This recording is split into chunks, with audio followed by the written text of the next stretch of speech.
We have a beautiful daf ahead of us today. So let's begin. Mem hey, Gavi? I'll show you. So although we're not going to begin by quoting the Rebbe, we'll begin by quoting the Mishnah. Let's begin. So we'll say, so remember again, let's begin. So we're speaking still in the topic of Avodah Zara, specifically again at what could be rendered Avodah Zara. So if you have Nachrim, Gentiles who worship a mountain, Veshagvos, or the hills, Hein Mutarin Umash She'alei and Asurin.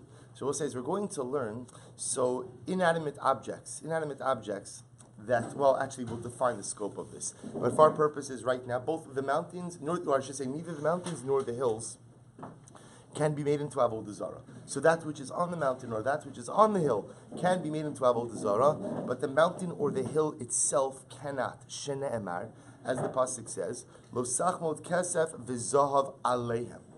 The pasuk says, you shall not go ahead. Literally, it means you shall not go ahead and covet.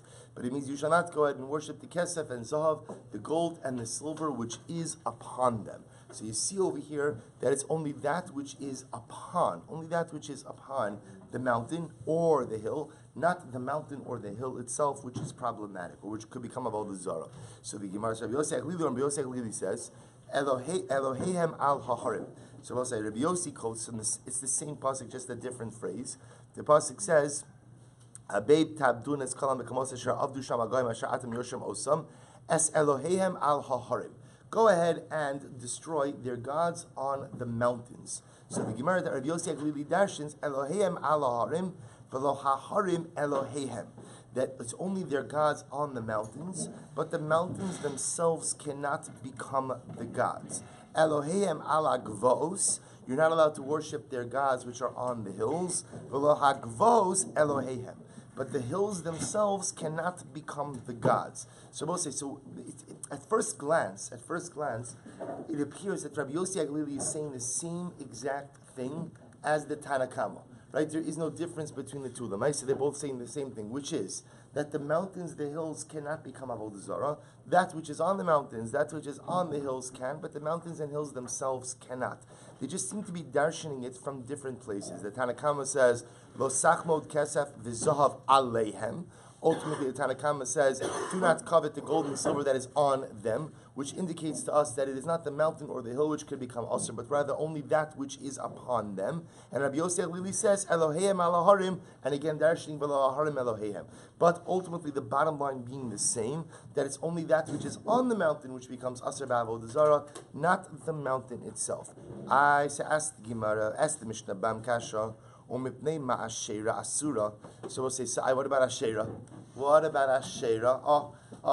This poses an existential difficulty for us, right? What about the Asherah? So the Asherah, we'll say, remember again, is something that by definition is part of the fixture of the landscape, by definition is part of the earth. Yet again, we see it is Avodah Zara. So we'll say, using what we've just learned before of Losa, either Alehem or Eloheim alaharim Eloharim Eloheim, why would Asherah be aser? We'll say, here we go. Mipnei sheyesh b'tfisas yad adam. Because Rabbi say, literally translated, it has tfisas yad adam. Literally means, like yesterday we would say, it has man's fingerprints on it. The idea is that this item has man's involvement. Rashi says, what does this mean, man's involvement? Sha'adam not o. A person planted it. So I will say, because a person planted it, this is considered to be something created by man. Because it's something created by man, therefore, by definition, it is subject ultimately to being transformed into Avodah Zara. So we'll say, in other words, what the Mishnah seems to be saying is as follows: anything that is naturally formed in this world, by definition, cannot be transformed into a chefza, into an object of Avodah Zara, even if it is worshipped. So therefore, even if I worship the mountain doesn't become Avodah Zara. The hill doesn't become Avodah Zara. Using that logic, and Asherah, right, which is a tree which people pray to, which people worship, shouldn't become Avodah Zara either. Elamai, tree is different. Why, Rabbi? Because the tree was planted by man. Since the tree was planted by man, this is what the Mishnah calls tfisas yedei adam. A person was involved in this, in the creation of this entity. Therefore, this item can be transformed into an object of Avodah Zara. V'chol sheyesh ba tfisas yedei adam aser. And I will say whatever ultimately has tfisas yedei adam, whatever was created at least in part by man. Obviously, the tree in its totality is not created by man. The tree is planted and the tree grows on its own. But Lamaisa, since the origin of that tree is something that is done by man, therefore, by definition, it can be transformed into Avodah Zara. Amar Rabbi Akiva. So Rabbi Akiva said as follows: Ani ovin va'adon lifanecha. So Rabbi Akiva says, I'm going to darshan. Rashi says over here, Rabbi Akiva, Ani odin va'adon lifanecha, efarish va'adon lifanecha. So Rabbi Akiva says, I'm going to teach you how to darshan this pasuk properly. How do you darshan the pasuk properly? Kol makom sha'ata motzi har gavoa v'giva nisa ve'etz ra'anan da sheyesh sham avodas kochavim. So also Rabbi Akiva understands over here as follows, that in fact the psukim that we mentioned before, are in fact going ahead and giving us the markers as to where to find Avodah Zara. Also, what does that mean? The pasuk reads, "Abei tabdunas kala mekamos asher avdu shamagoyim." Destroy all of the places where the Gentiles went ahead and worshipped idolatry. So asher atem yarshimosam. This is the land that you are inheriting. As Eloheim al haharim haramim. They're gods on the tall mountains. Va'ala gvaos, and on the hills. V'tachas kol itz ra'anan. And underneath every, we'll say itz ra'anan literally means every green tree. So Rabbi Akiva comes along, and Rabbi Akiva says, you don't understand. The Torah is not just telling you the obligation to destroy Avodah Zara. How do we know that? Says Rabbi Akiva. Because simple. If the Torah Kedosha was just coming to tell me to destroy Avodah Zara, then what?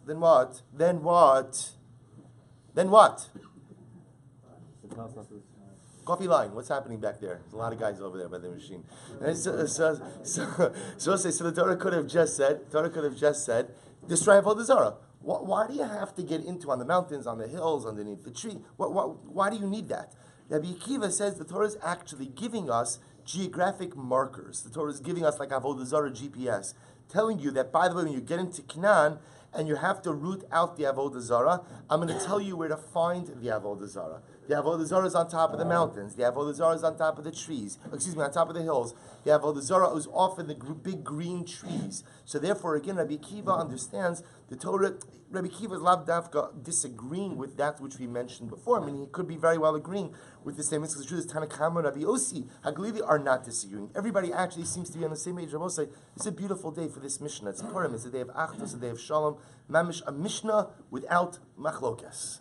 A Mishnah without machlokes. It doesn't get better than this. It's mamish like a spiritual jackpot. It doesn't get better than this. Mishnah without machlokes on a day of Achdus. All Rabbi Akiva is saying is, in addition to the halachic ramifications that the Tanna Kama and Rabbi Yossi Halili brought out of the pasuk, there's another piece, which is the Torah Kedosha is identifying for us where to find Avodah Zara, where to find it, in order to root it out. Good. So we'll say, so bottom line, what comes out from the Mishnah is as follows. Leaving aside Rabbi Akiva's drasha, what comes out from the Mishnah is as follows: that halacha l'maisa, even if one worships a mountain or a hill, so one does not transform that object into an entity of Avodah Zara. It is only if one worships that which is on the. By the way, I'll come back to that in a moment. So it's only if one worships that which is on the mountain, that which is on the hill, those objects become Avodah Zara. Asherah is different. Asherah is the exception. Why? Remember this phrase: "Mipnei sheyish bat tfisas yedei adam." Because since a person bepashtos was involved in the planting of the tree, therefore by definition a person has the ability to transform the identity of the tree into a cheftza of Avodah Zara. We'll say, just as an aside, what's Rabbi Akiva's logic? Why are they putting the Avodah Zara on top of the mountains, top of the hills? The truth is, they got that from us. Right? They got that from us. Remember again, it's a halacha. What's the halacha? A shul, right? The Beis HaKnesses. I mean, the truth is, the Avodah Zara predated our shuls per se. But a shul, usually by halacha says, it's also the highest place in the city. Historically, that often did not happen because of anti-Semitic persecution. Jews weren't allowed to do that. But in a vacuum, the halacha is the Beis Hashem is always supposed to be placed on the highest point in the particular city. So Avodah Zara borrowed that concept from us as well. Good, says the Gemara. Rabbi Yosef Lihainu Tanna Kama. Oh, so the Gemara asks, our kasha. Rabbi Yosef and Tanna Kama are saying the same thing. I will say both of them are saying if you worship the mountain, you can't make the mountain into Avodah Zara, but what? You can go ahead and make that which is on the mountain into Avodah Zara. But I will say, we know. We've been around the Talmudic block a couple of times. So we know already that if the Mishnah is teaching me two different opinions, then what? There is a machlokes, meaning they're arguing about something. Because there is no need to quote a Tanakama and Rabbi Yossi Galili if they in fact are saying the same thing. Rabbi Yossi Galili the Hainu Tanakama, Amar Rabbi Bar Chama, Amar Reish Lakish, Tzipoy har kahar ika ben Arab. So listen to this interesting nafkamina.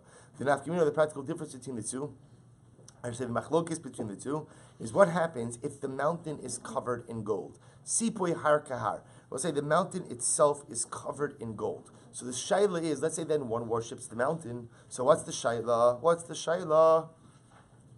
All right, good. Right, excellent. So the shaila is, what's the status of the covering? Right, to both say, is the covering considered to be part of the mountain or not? Remember again, why a covering? Because a covering is different than, let's say, a statue sitting on top of the mountain. A statue sitting on top of the mountain is clearly a separate and distinct entity. However, again, the coating on the mountain itself, the shaila is it part of the mountain and therefore can't be transformed into Avodah Zara, or is a separate and distinct entity which can't be transformed into Avodah Zara?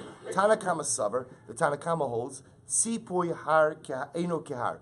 Tanakama holds that the covering of the mountain is not like the mountain, and therefore umissar. And therefore, if you worship it, it mamish becomes Avodah Zara. Rabbi Yossi Aglili Savar, Tzipoy har harehu kehar. Rabbi Yossi Aglili holds that no, the covering of the mountain is mamish like what? Mamish like the mountain itself, and therefore, even if you worship it, the covering does not become asr. We'll say, take a look at Rashi for just a moment. Tanakama Sarat Tzipoy har eino kehar misar d'chsiv lo sachmot kesef aleihem kol shalem. So we'll say the Tanakama's svara is the pasuk says lo sachmot kesef v'zahav aleihem. So Tanakama understands that pasuk is coming to cover even this case. Even if the kesef and zav is aleihem, even if the kesef and zav literally covers the mountain, still, nevertheless, it is not considered to. It is considered to be like part of the mountain, and therefore, again, not considered to be part of the mountain, separate than the mountain, and therefore becomes asur. Rabbi Yossi, Rashi says, Rabbi Yossi savar tzipoy har kar. Rabbi Yossi Aglili holds that the covering of the mountain is like the mountain itself. Batal agabe har seals that the covering is batal to the mountain itself. The chayvan dahar la'avodas kochavim, and since the mountain can't be turned into a form of idolatry, tzipoy nami lo mitzar. So therefore, the covering also does not become asr. Va'aleihem dikra apsili Eloheim telushin koi. And I will say, what about the aleim? Bless you. The aleihem is not referring to coverings. Rather, the aleim is referring to what? Is referring to the idols situated on top of the mountain. So therefore, the Gemara suggests, although the Tanakama seem to be saying the same thing, in fact, at the core of their machlokes is tzipoy har. The mountain is covered in gold. What's the status of the gold? Tanakama holds that it's not like the mountain, therefore it's asr. Rabbi Yossi says it's bottled to the mountain, like the mountain, and therefore mutter. Rav Shesha says no. So Rav Shesha holds that in reality, everyone agrees that the covering of the mountain is not like the mountain. I will say, ultimately, remember, darshaning like the Tanakama, that aleihem, kesef is zahav, aleihem comes to include not just a separate and distinct idol situated on top of the mountain, but rather what? But even a covering, a gold covering on top of the mountain as well. So what's the machlokes? V'hacha, we'll say Amud Beis. V'hacha is actually very interesting. Be'ilan shenatu ulebasof avdu kamiflagi. We'll say, watch this. So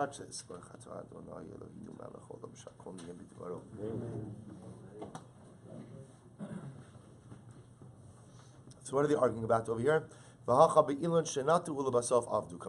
say the issue is as follows: if you planted a tree, and only began to worship it at some later time. Look at Rashi for just a moment. So say I planted a tree, but not I. Somebody else, right? Reuven planted a tree, not for the sake of Avodah Zara, Ulabasof avdu. And ultimately, again, he only begins to worship it later on. So we'll say, remember, the paradigmatic case of an Asherah tree is a tree planted for Avodah Zara mitchilasa, from the beginning. In this case over here, I'm going ahead and I'm planting the tree without any specific kavanah, and ultimately only beginning to worship it later on. So the Gemara says Tanakama Savar. So the Tanakama holds. So we'll say, actually, before we get to that, look at Rashi for just a moment. Elon Shenatu, top Rashi, Mem Hey Amud Beis 45b, first line. Elon Shenatu, Shlo L'Shem Ashera Ulabasof Avdu. The Shama of the Tanakama Damar Harimu Gvau Sharu. So we'll remember Tanakama who says the mountains and hills are mutter. Hu adin kol kiyotzi bahen shemichubarin v'lo haisa tchilasa la'avodas kochavim. So therefore, again, the Tanakama will say that the tree that is planted not for the sake of Avodah Zara initially, just stam a tree, and then later on becomes Avodah Zara. The truth is, Rabbi say that's just like a mountain, right? What's the case of the mountain? The mountain was there, not for Avodah Zara, it was just there, and then subsequently worshipped. So Tanakama holds that a tree planted initially for regular purposes, tree purposes, and then only later on worshipped is treated like a mountain. Therefore, again, just reading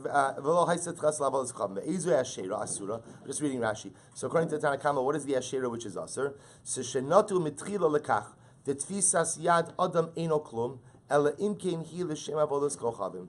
Aval nater garin shlo l'shem Asherah, inzu tfisas ede adam, hoil ve'yishait alav dait avodas kochavim. Haya umemati le mitachas kol itz ra'anan v'lo itz atzo. So we'll say Tanakama is of the opinion that essentially the mice, if a tree is planted initially just for stam tree purposes and later on is worshipped as Avodah Zara, so that tree cannot be transformed into a chefta of Avodah Zara. Why? Because he holds that at that point in time, that tree is like what? Is like a mountain or a hill. What about Tfisas Yad Adam? What about the fact that a person was involved in it? Tfisas Yad Adam only plays a role when the tree is initially planted for the sake of Avodah Zara. But if it was planted for absolutely no reason, just stam tree purposes, other arboreal intentions. Gabi, you didn't have that one, right? So then again, lemaisa, that's not called tfisas yidei adam bo, and therefore Rabbi say it is mutter. On the other hand, let's just read Rashi. Rashi kind of gives us the whole Gemara, so we'll just read it and then we'll see in the Gemara. But Rabbi Yosef Lili comes along to say, Ilan shenatu garin afilu sholoshem ashera ulabasof avdu aser. So ultimately, Rabbi says no. Even if you planted initially for just stam reasons, and then only later on do you go ahead and what? Do you worship it? That is not like the mountain or the hill. Why not? Because also basically says at the end of the day, a person created this tree. Because a person created it, ultimately again it has the ability to transform into Avodah Zara once worshipped. So I will say, it turns out that according to this approach, well, actually, let's read it inside. So remember, this is Rav Sheshes. So Rav Sheshes says, what are they arguing about? We'll say second line, Memhem with base. Tanakama Savar, Elon Shanatu Lubasof Avdu Mutter. Tanakama holds that if the tree was planted for just stam intentions, right? Not Avodah Zara, just planted stam, and then only worshipped afterwards, it is mutter. Why? Because again, the Tanakama treats that type of tree like what? Like a mountain or like a hill. What about Tfisas Yidei Adam Bo? Tfisas Yidei Adam Bo, Tanakama says, is only a principle applied when the initial planting was done for Avodah Zara purposes. Rabbi Yossi Aglili says, no. Elon Shenatu Labasof Avdu Aser. Rabbi Yossi Aglili says, no, even if the tree was initially planted just stam, without any specific intentions, and only worshipped afterwards, nevertheless, the tree will still be aser. Again, Rabbi Yossi Aglili's logic, because he holds tfisas yedei adam bo, a person planted this. So even though initially there was no intention for Avodah Zara, since the intentionality for Avodah Zara comes later on, therefore halacha l'maisa, that's able to transform the identity of the tree, and it is not like the mountain or the hill. So the Gemara says, Mimai, midiktoni seifa, mipnei ma ashera asura. Well, so remember again, what did the seifa say? Why is an ashera? Why is the ashera tree aser? Mipnei sheish bat tfisas yedei adam. Because I will say the ashera was planted by a person. V'chol sheyesh bo tfisas yedei adam aser. And anything that is ultimately has human involvement in its creation, aser, which means that anything that has human involvement has the ability to evolve into a chafza of Avodah Zara, has the ability to transform ultimately into an object of Avodah Zara. The choshiyesh bo tfisas adam la'asuyemai. So we'll say, when the Mishnah says anything that has tfisas yidei adam, what does that come to include? My love la'asuye ilan shenatu ulebasof avdu. We'll say, does that not come to include this particular case of a tree that initially was planted for just stam tree purposes and later on ultimately was worshipped, to tell you that such a tree does have the ability to in fact become aser. Va'af Rabbi Yossi Rabbi Yehuda Savar Ilon Shnatu Lavasof Avdu Aser. And ultimately, again, even Rabbi Yossi, Rabbi Yehuda holds that if a tree was planted initially, again, I will say for stamp purposes, and only worshipped later on, that it has the ability to become aser. Disanya, Rabbi Yossi, Rabbi Yehuda Omer, mitoch. So Rabbi Yossi, Rabbi Yehuda says as follows: Mitoch shene'emar Elohehem al haharim v'lo haharim Elohehem. So let's remember again. Now, just important to keep in mind, the pasuk itself only is the first phrase. The second phrase is the drasha on the pasuk. So the first phrase is God telling Klal Yisrael, wipe out all of the Avodah Zara. Like what? Like Elohehem al haharim, like their gods on the mountains. So the drasha of the Gemara is v'lo haharim Elohehem, but the mountains cannot become their gods, which teaches us that you can't transform a mountain into a chefza of Avodah Zara. Similarly, the Torah says Elohehem al agvos, their gods on the hills. And what do we darshan? V'lo gavos Elohehem. But ultimately, again, the hills cannot become their gods. So I would have said, Shomea ani tachas kol eitz ra'anan Elohehem v'lo ra'anan Elohehem. So I would have darshan. The pasuk says, tachas kol eitz ra'anan, underneath every green tree. I would have thought that, what does it mean about saying? That which you find underneath the green trees, maybe they placed idols there, so that is Avodah Zara, v'lo ra'anan Elohim. But the tree itself cannot become Avodah Zara. Talmud Lomar, therefore the pasuk says, v'ashereim tisrafun ba'ish. The pasuk says, and the asheros you shall destroy in the fire. So also you see over here that what? Torah Kedosha explicitly says that the trees are to be destroyed. Ela tachas kol eitz ra'anan lamali. So we'll say if that's the case, then why do I need that phrase? You understand what's happening over here. The phrase itself is confusing. Meaning, I understand es Eloheim al haramim va'ala gvos. The Torah explicitly says, you shall destroy their gods, which are on the mountains and on the hills. So that gives me a clear indication that what? That the obligation to destroy Avodah Zarah is that which is on the hill, but not the hill itself, even if the hill itself is worshipped, even if the mountain itself is worshipped. Yet, when it comes to Asherah, what does the Torah say?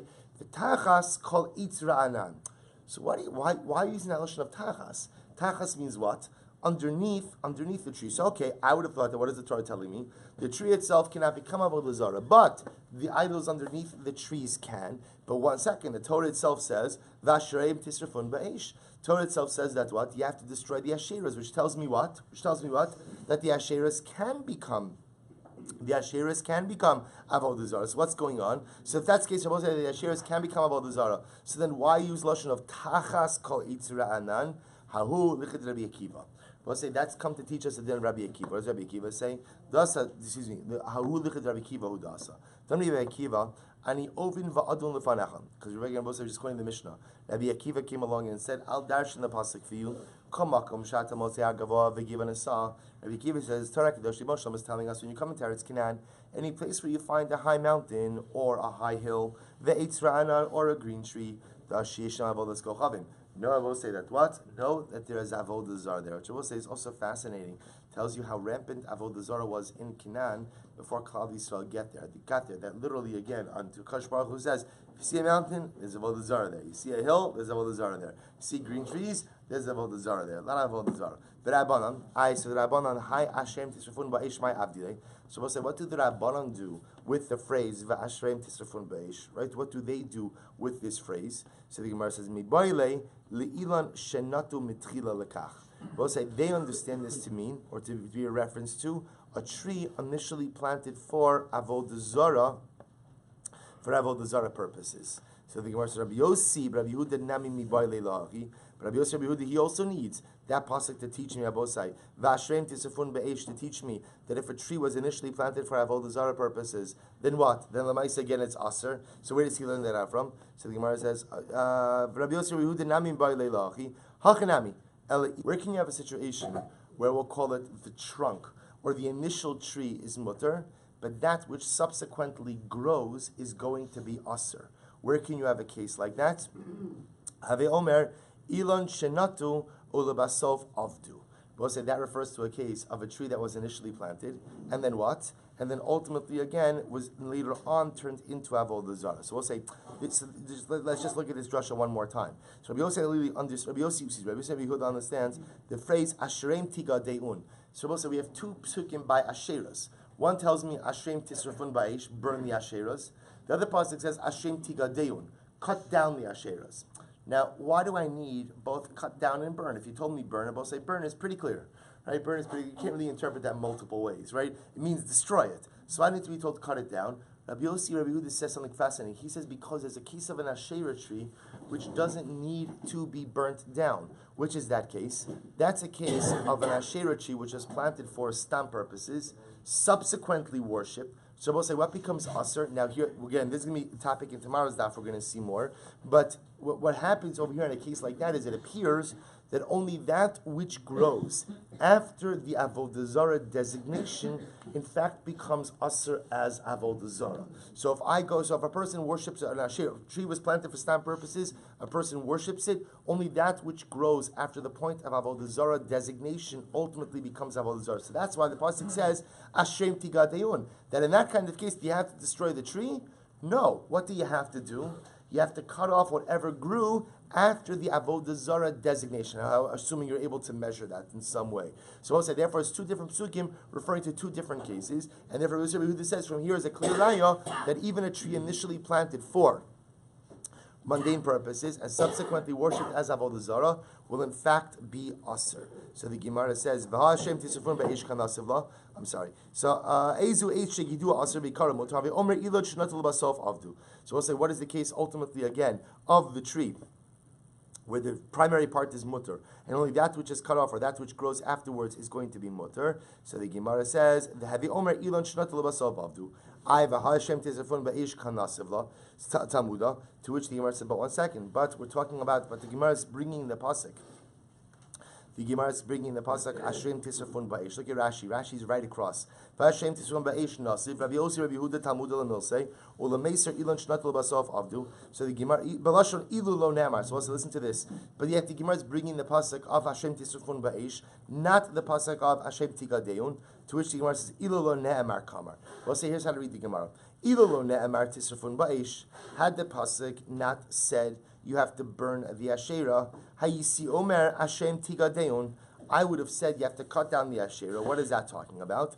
Be'ilan Shenatu Mitchila Lekach. Well, so I would have assumed that would, see, had the Torah not said Hashem Tisafun Ba'esh, and all it would have said is Hashem Tigadeun, I would have assumed that is referring to a tree which is initially planted for Avodah Zara.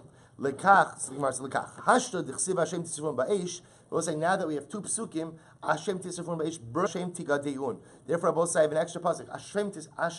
Asherehem, Asherem Tisrafun Ba'esh. We'll say it's the initial pasuk. What does that teach me? So that's the simple case, which therefore again has to be destroyed. So now, what do I do with the extra pasuk of Asherem Tigadeun? Oh, I could tell you, Asherem Tigadeun le'ilan shenato ulabasov avdu. Also, that comes to teaching about a tree which was initially planted for regular purposes and subsequently worshipped. So the Gemara says, "My avdi le'lichid Rabbi Yoshua ben Levi." I'm sorry. V'Rabbanan, Hai v'Hashem Tigadeun my avdi. So we'll say this is fine. So now, according to Rabbi Yossi Rabbi Yehuda, who hold initially for mundane purposes, and then subsequently worship it, that the tree becomes Aser as Avodah Zara. So they're learning it out from the phrase Vashem Tigadeun. Fantastic. What about according to the Rabbanan, the Tanakh, who holds, I will say, if you plant the tree initially for regular purposes, and then what? And then worship it, that the tree remains mutter, right? The tree does not transform into Avodah Zara. So now, what do they do with the phrase Hashem Tigadeun? Rabbi say this is amazing. Have Hashem Tigadeun my avdilei l'chid Rabbi Yoshua ben Levi. Rabbi say this is amazing. They use it for the Josh Rabbi Yoshua ben Levi. What does Rabbi Yoshua ben Levi say? Rabbi Yoshua ben Levi Gidui avodas kochavim kodmin lekibush Eretz Yisrael.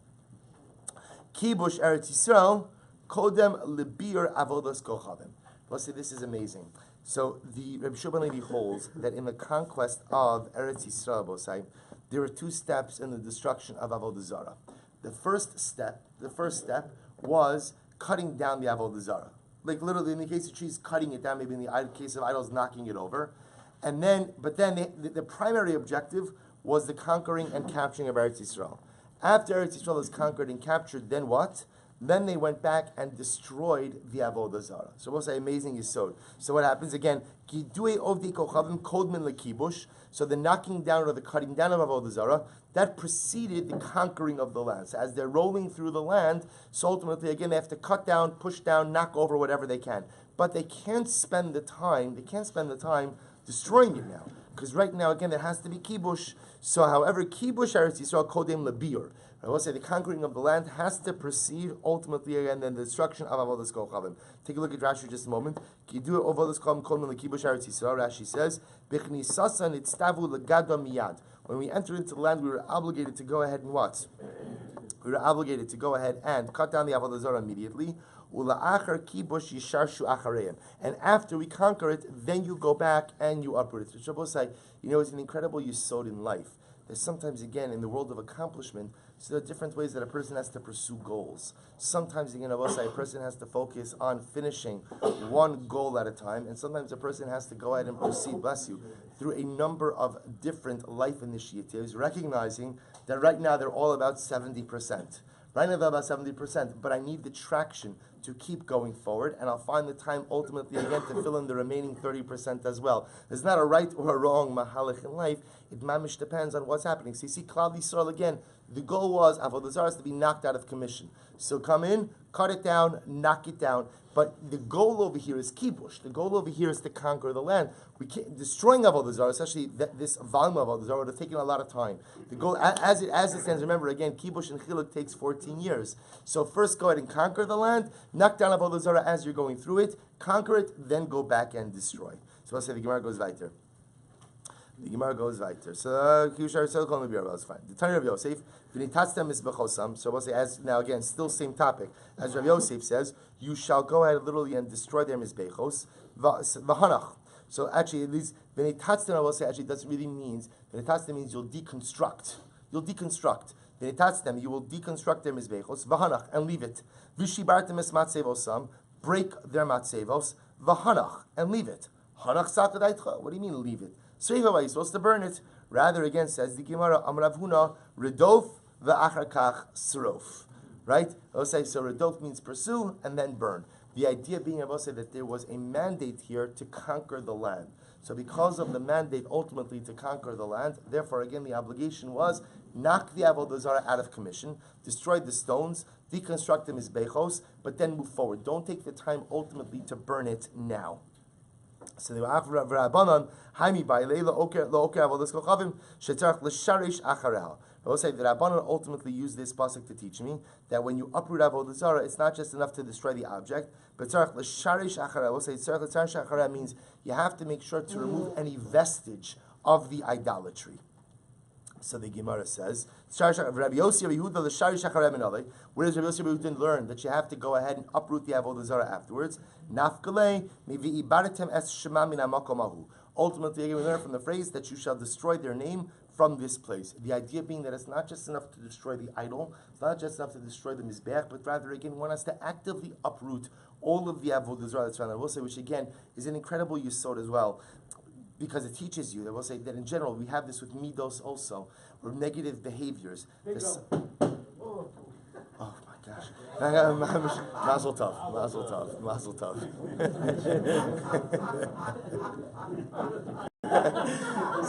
So, this is an incredible yisod. Somebody check his card, by the way. I trust it. So I just want to point out. So in this yisod, an incredible musar and hashkafa, which is I will say the same way in Avodah Zarah, that it's not just enough to stop worshiping it or to destroy the mizbeach or to go ahead and to destroy the idol, but rather again, one of the shachara. Plus, in the world of negative midos also, we all have negative midos, we all do averos, we all do things. It's not just enough to stop the negative character trait or the negative behavior, but tzarich l'sharish achareha. We'll say every behavior is rooted in something. Everything negative is rooted in something. It's not just enough to stop the behavior, but a person is tzarich l'sharish achareha. A person has to go ahead and ultimately, again, find the chart of art on Purim.